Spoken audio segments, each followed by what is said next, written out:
रणकपुर के एक कोने में टूटी फूटी झोपड़ी में रहता था मोहनलाल, एक गरीब पर बेहद ईमानदार आदमी। उम्र कोई 50 के आसपास होगी, लेकिन मेहनत और संघर्ष ने उसके चेहरे पर समय से पहले ही झुर्रियां बिछा दी थीं। वो गांव का एकमात्र ऐसा व्यक्ति था जो चाहे जितनी भी मुसीबत आए कभी झूठ नहीं बोलता था। मोहनलाल का पेशा था माटी खोदकर ईंट बनाना। बरसों से वही काम कर रहा था। दिन भर धूप में जलता हाथ छालों से भर जाते, लेकिन कभी किसी की ईंट में मिट्टी मिलाने या तौल में हेर फेर करने का ख्याल भी मन में नहीं लाता। उसका बेटा किशन भी पिता की तरह सच्चा और मेहनती था, लेकिन कुछ कुछ हालातों से परेशान भी। किशन अक्सर कहता, बाबा, हम भी दूसरों की तरह थोड़ा चालाक क्यों नहीं बनते? थोड़ा मिलावट कर लेंगे तो 2 रोटी ज्यादा मिल जाएंगी। बेटा, रोटी का स्वाद तब आता है जब वह ईमान से कमाई हो। झूठ से पेट तो भर सकता है, आत्मा नहीं। गांव वाले उसका मजाक उड़ाते। मोहनलाल तो बेवकूफ है। देखो, सब चालाक बनकर तरक्की कर रहे हैं और वह मिट्टी में ही लौट रहा है। पर मोहनलाल की आत्मा शांति से भरी थी। उसके हाथों की ईंटों में पसीने की महक होती थी और ईमानदारी की गंध। एक दिन गांव के जमींदार जगत सिंह ने उसे बुलाया। मोहनलाल, देख, मेरे खेत तो तू जानता ही है, मेरे बाबा दादा का है। अब मैं चाहता हूँ कि यहीं पर एक नया घर बनवाऊं। ऐसा घर जो मजबूत हो, टिकाऊ हो और जिसमें मेरे बच्चों का भविष्य बच सके। तू इतने बरसों से हमारे गांव में काम कर रहा है। तेरी मेहनत पर मुझे पूरा भरोसा है। क्या तू इस काम के लिए ईंटें दे सकेगा? मालिक, आपकी सेवा करना मेरे लिए सौभाग्य की बात है। ईंटें तो जरूर दूंगा, लेकिन एक बात कहूं, मेरा काम थोड़ा धीमा होता है क्योंकि मैं हर ईंट को अच्छे से पकवाता हूं, एक एक में ईमानदारी भरता हूं। अगर आप थोड़ा समय दे सके तो मैं वादा करता हूं, आपके घर की नींव भी मजबूत होगी और दीवारें भी ईमान से खड़ी होंगी। तू बस इतना कर, मुझे ईंटें दे दे।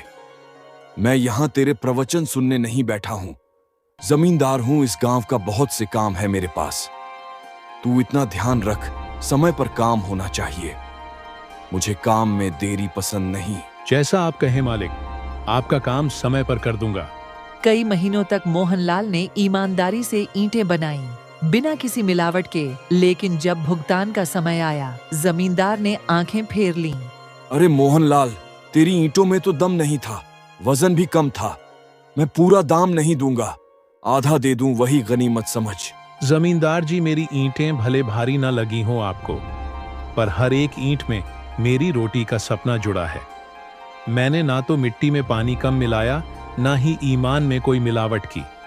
आप बड़े आदमी हैं, चाहे तो मजदूर की मेहनत को ठुकरा सकते हैं, लेकिन मैं छोटा आदमी होकर भी अपनी मेहनत का अपमान नहीं सह सकता। अगर आपने मेरे पसीने कीमत नहीं दी तो माफ कीजिए, पर मैं यह बात पंच प्रधान के सामने रखूंगा। मैं चिल्ला नहीं सकता, पर चुप भी नहीं रहूंगा। जा बाबा, देखता हूं तेरी सच्चाई और ईमानदारी का क्या वजन है। पंचायत में तुझ जैसे बहुत आते हैं मेरे पास। तू मेरा कुछ नहीं बिगाड़ सकता, निकल यहां से। मोहनलाल कुछ देर चुप रहा। चेहरे पर थकान थी, पर आंखों में सच्चाई की चमक अभी बाकी थी। झोपड़ी की दीवारें गर्मी से तप रही थीं और अंदर मोहनलाल और उसका बेटा किशन भूखे पेट थे। घर में अनाज का एक दाना भी नहीं था। दिन भर की मेहनत का कोई फल नहीं मिला था। रामलाल ने चूल्हा तक नहीं जलाया। किशन धीरे से बोला, बाबा, आज कुछ खाए बिना कैसे सोएंगे? मुझे खाली पेट नहीं आ रही। ये कैसे मुसीबत है बाबा? सारा दिन काम करो और एक समय का खाना भी नसीब नहीं हो रहा। क्या फायदा ऐसी ईमानदारी का, जब भूखे पेट सोना पड़े? बेटा, भूख से बड़ी चीज है आत्मा की सच्चाई। यह रात भी कट जाएगी। पर उस रात नींद किसी को नहीं आई। पेट की आग आंसुओं से भी नहीं बुझती। किशन करवटें बदलता रहा और रामलाल आंखें मूंद दे बस मन ही मन प्रार्थना करता रहा। हे ऊपर वाले, तू सब देख रहा है ना? मैंने आज तक किसी का बुरा नहीं चाहा, किसी को धोखा नहीं दिया, हमेशा सच के रास्ते पर चला। चाहे जितनी भी मुसीबतें आई, लेकिन आज मेरी सच्चाई पर सवाल उठाया जा रहा है। मेरी इज्जत दांव पर लगी है।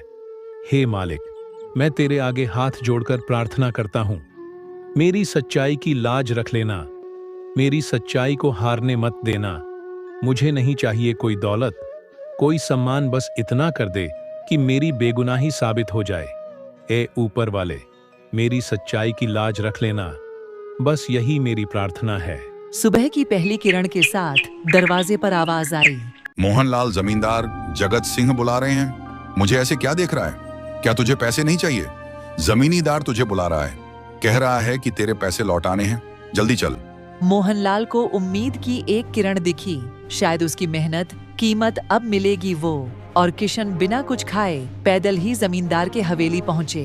बड़े फाटक के भीतर घुसते ही नौकरों की आंखें टेढ़ी होने लगीं। जगत सिंह आराम से बैठा था। उसने मोहनलाल को देखते ही घृणा से कहा, तो आ ही गया तू, अच्छा किया, मुझे पता था तू जरूर आएगा। मालिक, आपने बुलाया? आप कह रहे थे कि पैसे देने हैं। चोरी की है इसने। मेरी हवेली से चांदी की कटोरी गायब हुई है। मैंने तो तुझे ईमानदार और अच्छा इंसान समझा था। तूने मेरे घर में चोरी करने की हिम्मत कैसे की? इससे पहले भी तूने चोरी जरूर की होगा। बोल, क्यों करता है तू चोरी? जवाब दे। क्या कह रहे हैं मालिक? मैं चोरी? अचानक जगत सिंह खड़ा हो गया और चिल्लाया, पकड़ो इसे, इसे पंचायत में ले चलो। सबके सामने इसका असली चेहरा दिखाना है। मैंने इसे काम पर लगाया और इसने मेरे साथ धोखा किया। मेरे घर में चोरी करता है। मोहनलाल और किशन के पैरों तले जमीन खिसक गई। गांव भर की भीड़ पंचायत में जमा हो गई। कुछ लोग चौंके, कुछ मुस्कुराए और कुछ को मजा आने लगा। पंचायत बैठी और जमींदार ने बिना किसी सबूत के मोहनलाल पर आरोप मढ़ दिया। सरपंच जी, इस आदमी को इसकी सजा मिलनी ही चाहिए, वरना हम जैसे शरीफ लोग इस गांव में तो लूटते रहेंगे। यह आदमी जो सच्चाई के नकाब में घूमता है, असल में एक चोर और धोखेबाज है। मोहनलाल की आंखें नम थीं, पर सिर अब भी ऊंचा था। सरपंच जी, मैंने जीवन भर मिट्टी में पसीना बहाया, पर कभी झूठ नहीं बोला। अगर मैंने चोरी की होती तो आज भूखा ना होता। तुझे तो जमींदार ने रंगे हाथों पकड़ा है। इस बारे में तू क्या कहना चाहता है? सरपंच जी, यह झूठ है। मैंने कोई चोरी नहीं की। मेरे ईश्वर जानता है मैं बेकसूर हूँ। मुझ पर झूठा इल्जाम लगाया जा रहा है। यहाँ पर तेरा कोई नाटक नहीं चलेगा। और सरपंच जी, क्या आज तक किसी भी चोर ने यह कबूल किया है कि वही चोर है? पंचायत में बैठे लोग झूठ और जोर की आवाज को ही सच मान बैठे। मोहनलाल को चेतावनी देकर छोड़ दिया गया, लेकिन पूरे गांव में उसकी इज्जत धूल में मिल गई। किशन ने उस रात कहा, बाबा, बहुत हुआ। अब हम सच्चे रहकर भी अपमानित हो रहे हैं। क्या अब भी ईमानदारी सही है? बेटा, सच्चाई की राह कांटों से भरी होती है, पर यही कांटे एक दिन फूल बनते हैं। आज जमाना हमें गिरे हुए समझता है, पर ऊपर वाला सब देखता है। चोरी का इल्जाम लगने के बाद से मोहनलाल की जिंदगी जैसे थम सी गई। पंचायत भले ही कोई सजा ना दे पाई हो, लेकिन गांव वालों ने अपने अपने तरीके से उसे सजा देनी शुरू कर दी थी। जिस आदमी को लोग कभी ईमानदार मोहनलाल कहते थे, अब उसे देखकर मुंह मोड़ लेते। जिस घर से काम आता था, वहां अब दरवाजे तक बंद हो गए थे। बाबा, क्यों सहते हो ये सब? क्यों नहीं चीखते? क्यों नहीं बताते सबको कि आप निर्दोष हो? बेटा, सच बोलने से अगर सब मानने लगते तो झूठ की दुनिया यूं आबाद ना होती। हम अपना सच जमीन से कहेंगे, आसमान से कहेंगे, और वो दिन आएगा जब हमारी चुप्पी गूंज बन जाएगी। पर यह सच्चाई गांव वालों की समझ में नहीं आ रही थी। एक दिन रामलाल पास के खेत में मजदूरी मांगने गया। मालिक ने उसे दूर से देखकर ही टोक दिया, अरे मोहनलाल, तू इधर मत आया कर। मेरी चीजें बहुत कीमती हैं, चोरों के बस की नहीं। मोहनलाल के मुंह पर जैसे किसी ने थप्पड़ मारा हो। एक और दिन जब वह नदी के पास बैठा था, तभी दो औरतें पानी भरने आईं। एक ने दूसरे से कहने लगी, देख ऋषिला, वही है जो जमींदार की हवेली से कटोरी चुरा बैठा था, और अब देखो पानी सबका पीता है, चरित्र जैसे धूल में मिल गया हो। ईमानदारी के लबादे में छिपा चोर निकला। मोहनलाल ने सब सुना पर कुछ नहीं कहा, सिर्फ उठा और चुपचाप चल पड़ा। किशन का चेहरा लाल हो जाता, मगर वो कुछ कह नहीं पाता। कई हफ्ते बीत गए, न कोई काम मिला, न कोई दिलासा। एक दिन झोपड़ी में बैठकर मोहनलाल ने धीरे से बेटे किशन की ओर देखा, जो बगैर कुछ बोले भूखा सो गया था। आंखों में आंसू थे, पर चेहरे पर मजबूती का नकाब। उसने खुद से कहा, अब बहुत हो गया ना, न्याय मिला ना रोजगार। यह गांव अब पराया हो चुका है। अब चलना होगा किसी और गांव, जहां पेट के लिए मेहनत की कीमत मिले और इज्जत भी। अगली सुबह मोहनलाल ने अपने झोपड़ी के कोने में रखी पुरानी गठरी उठाई और गांव की ओर एक अंतिम नजर डाली। सड़क पर खड़े कुछ लोगों ने ताने मारते हुए कहा, अरे देखो देखो, चोर बाप बेटा भाग रहे हैं गांव से। अरे मोहनलाल, वहां भी चोरी मत करना, वहां के लोग सीधे होंगे। ईमानदारी का नाटक यही तो अच्छा है। कई कोस पैदल चलकर मोहनलाल और किशन एक नए गांव में पहुंचे। रामपुर गांव छोटा था, पर लोग मेहनती, चेहरे अनजाने थे, पर आंखों में कोई घृणा नहीं थी। मोहनलाल ने एक दुकान के दरवाजे पर जाकर झिझकते हुए कहा, भाई साहब, मैं दूसरे गांव से आया हूं। कुछ दिन का काम चाहिए, जो भी हो, खेत खलिहान या ईंट भट्टा, मेरा बेटा भी साथ देगा। काम तो है, पर एक बात बताओ, ईमानदार हो? ईमानदारी ही तो है जो अब तक भूख से लड़ रही है। तो फिर कल से आ जाना, काम भी मिलेगा और रोटी भी। इतना सुनकर दोनों खुश हो गए। एक दिन खेत में काम करते वक्त हरिराम की एक कीमती चीज, एक पुरानी लोहे की संदूकची, जिसमें उसके जमाने भर के जेवर और जमीन के कागजात थे, कहीं गुम हो गई। पूरा गांव परेशान हो गया। हरिराम ने लोगों से पूछा, इनाम की घोषणा कर दी, लेकिन संदूकची कहीं न मिली। कई दिनों बाद जब मोहनलाल और किशन खेत के कोने में सिंचाई की नाली साफ कर रहे थे, तभी उनकी नजर मिट्टी में दबी एक संदूक पर पड़ी। उसे निकाला गया तो देखा गया कि वही हरिराम की गुमशुदा संदूकची थी। बेटा, ये वही संदूक है जो बाबूजी ढूंढ रहे थे, चल उन्हें लौटा दे। पिताजी, इसमें तो जेवर और पैसे होंगे। अगर हम चाहें तो चुपचाप रख सकते हैं, पर आपने ही सिखाया है ईमान सबसे बड़ा धन है। बिल्कुल सही कहा, यही असली दौलत है। वे दोनों संदूक लेकर हरिराम के दरवाजे पर पहुंचे। हरिराम पहले तो हैरान रह गया, फिर खुशी से झूम उठा। अरे मोहनलाल, तुमने तो मेरा जीवन बचा लिया। इसमें मेरी बीवी की आखिरी निशानी भी थी। तुमने इसे लौटाकर मेरा भरोसा फिर से जिंदा कर दिया। तुम नहीं जानते, ये केवल कीमती जेवर नहीं है, ये मेरी कुछ यादें हैं, अनमोल है, उन्हें पैसों से तोला नहीं जा सकता। उस दिन हरिराम ने एक बड़ा फैसला किया। उसने मोहनलाल और किशन को खेतों के कठिन कामों से हटा दिया और उन्हें अपने घर में स्थायी काम पर रख लिया। मोहनलाल को घर का मुखिया सेवक बना दिया और किशन को अनाज और गोदाम की देखरेख का जिम्मा सौंपा।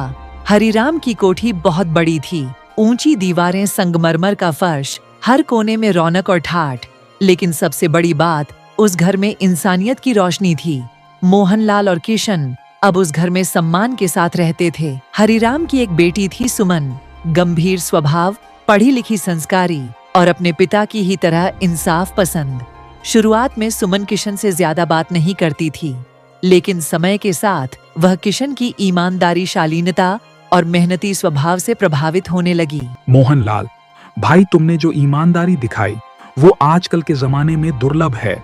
तुम सिर्फ मेरे मजदूर नहीं, अब मेरे अपने जैसे हो। साहब, आप कुछ ज्यादा कह रहे हैं। मैं तो बस अपना फर्ज निभा रहा हूँ। फर्ज निभाना आज सबसे मुश्किल काम है और तुमने उसे भूखे पेट निभाया। अब मैं चाहता हूँ कि हम रिश्तेदारी में बंध जाएं। मैं चाहता हूँ कि मेरी बेटी सुमन तुम्हारे बेटे किशन के साथ शादी करें। साहब, मैं तो एक गरीब मजदूर हूँ, ये कैसे मुमकिन है? गरीब वो नहीं होता जिसके पास धन नहीं, गरीब वो होता है जिसके पास चरित्र नहीं। तुम्हारा बेटा दौलत से नहीं पर संस्कार से अमीर है और मुझे अपनी बेटी के लिए ऐसा ही जीवन साथी चाहिए। एक साधारण शादी, असाधारण रिश्ता। गांव में एक साधारण पर भावनात्मक शादी हुई। अब समय आ गया है लौट चले, वहां जहां कभी इज्जत छीन गई थी। अब मैं सच्चाई के साथ लौटूंगा। रणकपुर के मुख्य चौराहे पर एक बड़ी गाड़ी आकर रुकी। लोग चौंक गए। गाड़ी से एक सादा कपड़े पहना हुआ व्यक्ति उतरा। अरे ये तो मोहनलाल है। हमें तो लगा था कहीं मर खप गया होगा। इतना अमीर कैसे हो गया? तभी बूढ़ा सरपंच आगे आया। हमने बहुत गलती की, तेरे साथ बुरा किया, लेकिन मैं तो पहले से जानता था तू निर्दोष था। अरे लगता है तू आज हमें आईना दिखाने आया है। मैं आईना दिखाने नहीं, सच की रोशनी फैलाने आया हूँ। गांव के चौपाल में पंचायत बुलाई गई। सभी इकट्ठा हुए, बूढ़े, जवान और वो जमींदार जगत सिंह भी। जिसने मोहनलाल पर झूठा चोर का इल्जाम लगाया था। पंचायत के सामने मोहनलाल शांत खड़ा था। जब मैंने ईंट बनाई तो उस पर अपना पसीना और सच्चाई दोनों चिपकाए थे, पर एक झूठे इल्जाम ने मेरी रोटी, मेरी इज्जत सब छीन ली। आज मैं तुमसे बदला नहीं, बस इंसाफ चाहता हूँ, ताकि अगला मोहनलाल कुचला ना जाए। उसकी आवाज में क्रोध नहीं, बस सच की ताकत थी। जगत सिंह, अब सच बोल, क्या तूने झूठा इल्जाम नहीं लगाया था? जगत सिंह कांपने लगा। भीड़ की आंखें उसकी ओर मुड़ी और फिर वर्षों बाद उसका झूठ दम तोड़ गया। हाँ, मैंने ही झूठ बोला था। मैं नहीं चाहता था कि एक गरीब आदमी मेरी बराबरी करे। मेरी औकात उससे हार गई थी, तो मैंने उसे गिरा दिया। जगत सिंह को सार्वजनिक रूप से माफी मांगनी होगी और मोहनलाल की बेगुनाही को गांव की चौपाल पर दर्ज किया जाएगा। जगत सिंह ने सबके सामने हाथ जोड़कर कहा, मोहनलाल, तू सच में बड़ा आदमी है, धन से नहीं, इंसानियत से। तू एक ईमानदार इंसान है, मुझे माफ कर दे। मैंने तुझ पर झूठा इल्जाम लगाया। ईमानदारी रास्ता कठिन बना सकती है, लेकिन मंजिल सच्ची वही दिलाती है। समय कुछ भी कहे, अंत में जीत सत्य की ही होती है। दोस्तों, इस तरह की और शानदार और मजेदार कहानियां देखने के लिए हमारे इस चैनल को जल्द से जल्द सब्सक्राइब कर लें।